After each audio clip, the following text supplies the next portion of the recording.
da tarjiya. Kyan adan tafiya zan waiwayo, a gare ni ki kau da kishiruwa.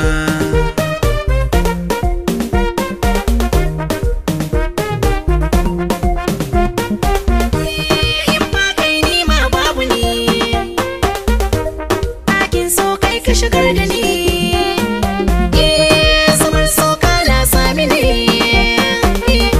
Zan buɗe ma wata rijiya kai ni so a cikin ta ka sha ruwa. Tunani na ke ce kaɗai mai wanke mini zuciya, zo ki kusanta da ni soyayya ki rike mini gaskiya. Tunani na kai ne kaɗai mai wanke mini zuciya, zo ka kusanta da ni a soyayya ka rike mini gaskiya. Ina kishi ki sani sarai, kanki ina iya zara rai, haka ne soyayyar dan kwarai. Abinda nake so zuciyarki daga kaina kar da kisa wani.